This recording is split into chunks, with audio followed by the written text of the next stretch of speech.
This September, on whatever channel number the CW is, it's FAB Super Slam. So it is back to the arena, but it is not exactly Heavy Hitters 2 because this is a Brute Guardian set and has talents. Back to the arena? Where's my warriors? Where's my warriors? But this one promises to have a fair amount of that good old LSS style humor, as it's not even subtle on the wrestling sub-theme, which we know they're a huge fan of. So despite my warriors being completely absent, this one looks pretty fun. You heard the dwarf. It's time for a Super Slam. A huge shout out to our channel members for supporting what we do here. If you want to get involved with the channel and the Dice Commando community, please consider joining as a channel member. Remember, these videos are only possible with your support. You can show that support with a like, a subscribe, and by leaving us a comment and sharing your feedback. Community first, and go Commando. Hey there, my flesh and blood friends. So the suspense has been building for a couple of weeks now, wondering what it was going to be on the 1st of July. And today we got the brand new set, Super Slam. And it's going to be very hard for me to not do that every single time because it just brings back memories of sitting and watching The Rock and Triple H go for it, or go at it, I should say. Well, I guess go for the belt, whatever it may be. But good old memories back in the Rikishi days when you'd get a little butt sandwich. Oh, good times. But yes, Super Slam we are talking today because we got the whole download. Oh my goodness. So September, we get previews from from the 2nd to the 5th. So a very, very, very compressed season as we've gotten used to with the world premiere of September 2nd and the pre-release basically at the end of September going into October, which is going to start yet another competitive season. Well, presumably, I think we actually have that schedule. But either way, it works that way, right? It has to because they run out of time if they don't. So Super Slam, the wrestling theme set, is coming right now. You can see that I'm using Pilates here. It's going to be very hard for me not to say Pilates, and it does look like she does Pilates probably frequently. But Pilates here is clearly going to be like maybe she herself isn't a waifu, but like you're going to get the waifu vibes and chasing from this. And the set's got a whole bunch of like modern video game art-ish to it. It's kind of like the Aurora art throwback from a certain point of view, or not really throwback, but it's in like the Aurora art type theme, which, you know, some people weren't a huge fan of. I think it's going to work just fine for, again, I think there's going to be a lot of like campiness and stuff in this with jokes to wrestling. So let's get into this. Now, I'm sure you've seen the video already. I'm going to be interlacing some of those just for effects as we go through this. We do have 4 brand new heroes. Tough Nut, Pleiades, Kayo is back again with plenty of arm jokes we've already seen. And then we've got our dwarf. Oh my gosh, we have our dwarf. And Man of the Goldman is just like panning out to be the Lannisters. I think they might just be. Let me know in the comments if you think they're the Lannisters. But what I want to do in order, I want to go through the cards that we have. Probably I'll miss a couple. Hopefully I won't double dip on any. But I wanted to look at a couple of them together. So I've put each hero with their charm because I think it helps put them into context of what's possible. Already. So first up, we have the return again of Kayo, the underhanded cheat. Oh, see, we've got arm jokes or lack of arm jokes. Maybe that's it. We have a lack of arm jokes. There you go. So still on the 1 weapon zone. Instant for 4. What? Tap. Target attack action card you control has 6 base attack. And whenever the crowd boos you, create a Vigor token. So the Vigor token obviously helps you probably feed that little ability there to make it 4. Makes sense. I love the fact that we've got this reviled and revered, which I'm certainly going to get that messed up. Like, I mean, they're very clear on their own, but like the words are very similar. So I'm going to definitely switch those. So forgiveness in advance. But the reviled thing going after making the crowd hate you, be the heel, right? I mentioned The Rock and Triple H, right? You've got your dichotomy there. Now, Cheater's Charm, which is the return of super rares, by the way. Don't know how I feel about that. I'm sure there's a reason. They noticed it was going to come back for this time only. For now. So there's clearly a reason for it. I don't know what that may be, but there's clearly a reason for it that they need another rarity level probably for their draft to work. So steal a confidence or toughness token. Toughness, within the, let's just skip right to it. Within the context of what we're seeing, I think confidence is likely probably very similar to like embodiment of earth, right? Where something blocks better, helps you block. I think that one makes a lot of sense. It fits in context with the, go harder versus, toughen up type thing. Or the crowd can just straight up boo you. And then if you control an attack with 6 or more, deal 2 damage to target hero unless they discard a card. This is an instant. You can choose any number, but depending on the setup you may need. So this is, you can kind of start to see what he wants to do. It also shows us at least one way to get booed. I do have to say, again, as we go in this, I think probably you're going to have another macro, I would bet, where you're like competing over the crowd. Seems like kind of a low-hanging fruit here in some way to get the crowd. Maybe you're competing for the center of the ring, whatever the thing may be. But there's going to be some way to like make the crowd boo or cheer, I would have to say. Right? This makes sense to me. All right, now let's go talk Tough Nut, the bumbling Hulkster. They were kind of mean to Tough Nut. They were kind of mean to old Shrek here, calling him kind of a big dum-dum. There's the bumbling big boy. It's Tough Nut. But he is dumb because he only has 3 intellect. I did not catch that in the first pass when I first opened this like a couple hours ago. But man, that's very interesting. But you tap him as an instant, you can pitch the top card of your deck. And if it's a big one, the crowd cheers you. Oh, it's almost like brutes want blue 6s. They've been asking for those forever, right? But whenever the crowd cheers you, create a toughness token. So can we just cut right to this with like rock? I mean, right? Right? Anyway, that's pretty interesting. So Numbskull Charm, good old Tough Nut. Tough Nut. Jeez. Sorry. Choose any number, destroy a confidence or might token. The crowd cheers you. Go Tough Nut, woo! Or pitch top card of your deck if it's 6 or more. It creates a vigor. Okay, creates a vigor. Now we are on Pallades, the superstar. Bam, bam, bam, bam, bam. Instant, remove a suspense counter from an aura you control. You may put a suspense counter on an aura of suspense you control. So this does seem, from at least from the cards we've seen, this the suspense thing does seem to be kind of like a her thing. Plus, if it's a suspense on an aura of suspense. So aura of suspense will likely be either a token or a card. Maybe she creates them, right? And then the counters are just, like Steam counters or whatever, right? It's probably actually not too different than like that, how it plays out. So she's just a standard guardian, other than obviously like the bouncing and the auras, which like looks pretty interesting, promising. Whenever the crowd cheers her, she gains confidence. Now we don't know what that is. But she can either attack her allies by destroying a might or vigor, get cheered by the crowd, or return an aura permanent you control to its owner's hand.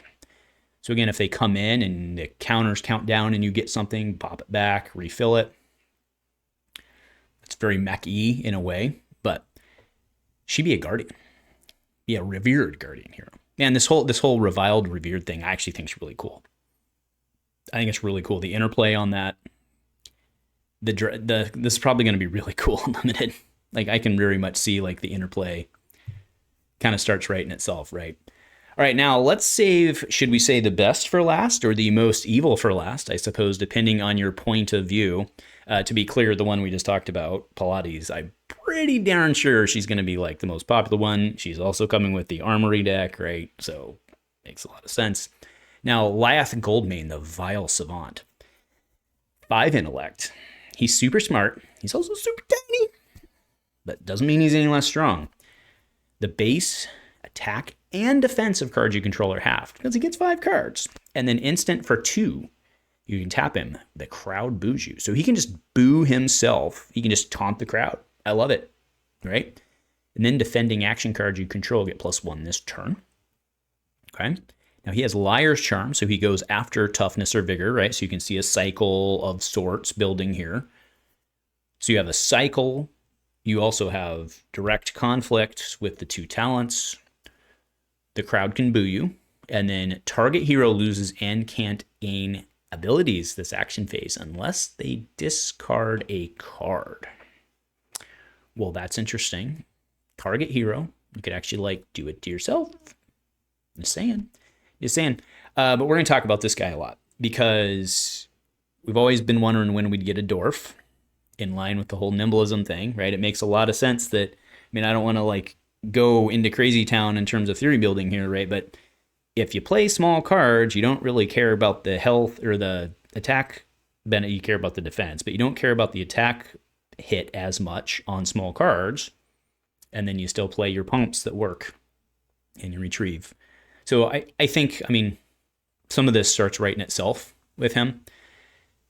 It's going to be very interesting to see what folks do with 5 intellect. I'm sure it's very balanced. There's no question there. But there's a lot of potential, especially when like some of those cards that we were just referring to tutor. Interesting. All right, so now let's talk reviled. The evil. Blech, gross. The heals. They have bully tactics. This is a reviled action attack. It's not brute. It is just straight up reviled. So intimidate makes its way back, but Lath could do it off of a blue, triple intimidate. Of course, he'd be throwing, in theory, piddly stuff at you. But triple intimidate, that doesn't suck. Then we have mocking blow. Oh, and this, by the way, itself is a 3. So this would come in for a 2. But you could, you know, what? Maybe because he's got 5. So in theory, you could double. Oh, no, I mean, he has 5. So you could triple pump it, get it to 11 with him, right? And still have the blue left over. 11 with a triple intimidate. That's right, isn't it? 1, 2, 3 pumps, this card, and then blue. Yeah, that's right. That's interesting. Turns to 0, right? Then we have mocking blow. So when this attacks a hero, if you have more intelligence or health than them, health, not intelligence. We have more health than them, the crowd boos you. But if you've been booed this turn, it gets +4. Oh, so the reviled people actually want to have more health. Now that's very interesting. Next, we have the revered actions. So the crowd goes wild. If you've been cheered this turn, this is kind of like a celestial cataclysm in a way, right? If you've been cheered this turn, it's a 0 for 6. Celestial cataclysm, in a way. I mean, obviously you don't store up for it, but you see what I'm saying. There's a little bit of a parallel. It's not a super good parallel, but it's there. Then we have the comeback kid. So when this attacks a hero, if you have less health than them, the crowd cheers you because they want the underdog to come and win. If you've been cheered this turn, it gets +1. So this comes in for a 3 for 8. And that's actually, although this, aside from the fact that this defends 3, it's actually pretty in line with like your Wounded Bull line or your Fyendal's line. But this does block better on a talented card of sorts. So this is that's actually pretty good for a rare. It's actually really good. All right, so now we have, and here's where I got to squint, but we have the Reviled and Revered, and this is the promo packs from, I forget what it meant. This is Battle Hardened. So this is Bask in Your Own Greatness. So when this attacks, you may pay up to 3 and create that many might tokens. So this would be a 3, 4, 7, kind of. And then we have Dig In. When this defends, you may pay 3. That's not as good. Maybe. But it is a 3 for 7 at Raw. I don't know, 0 for 4. I think the Reviled one's better. Let me know in the comments. Do you think Reviled, do you think Bask in Your Own Greatness is better? Or do you think Dig In is better? And the correct answer is probably it depends. But Bask at a 0-4 that you can just play seems pretty good. And then pump the next turn. I think that seems better, but let me know your thoughts. All right, so now I've been doing my best not to pull up the article and stuff, but I did want to just go through product configuration. So this is very interesting in that they are changing the pack configuration we've gotten used to, right? It's been those back 2 card, right? You open the pack from the back, you look at the back card, you're like, meh. The second to back card, you're like, ooh, it's face down. Is it a bauble? Is it a hit? You flip it over and you're like, it's a bauble, right? But this one, it's actually in the front. The rotation slot, to call it that, is in the front. So there are no more 2 in the back. It's 1 from the front. And they are overloading from a certain point of view, which is a good thing. They're overloading the expansion slot with more stuff because they're bringing back some all-time favorites with several key reprints. So Shelter for the Storm hopefully is in this. We know that they'd been talking about there already being one planned. Hopefully that's what we're talking about.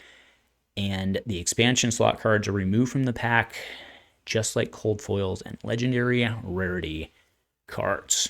Okay, so very interesting. Other than that, it looks pretty standard there, but I think that's actually a pretty, I don't know that that actually matters. I mean, everyone's got the tokens they need, saves a little bit of cardboard, expansion slots, 1 in 6 or so, which is, it was 1 in 8 before, I think that's about right. All right, now the booster configuration itself. So 276 card set, so that's pretty average, right? From what we've seen. MSRP is not going up, good thing. And then the set code is soup, which is fun. Now, last item that we want to talk about in terms of the logistics here is the armory deck for Pilates, whatever. I mean, they're clearly going hard in on her as, I mean, I just look at her and I'm like, yep, she's going to be a very popular hero. She's a guardian. We'll see how she plays, right? But, she's a guardian and she's got her axe, right? And if they call it an axe, like her weapon, right? Because the guitar axe, right? See? I got there. Okay. Totally going to be an axe, right? It's got to be.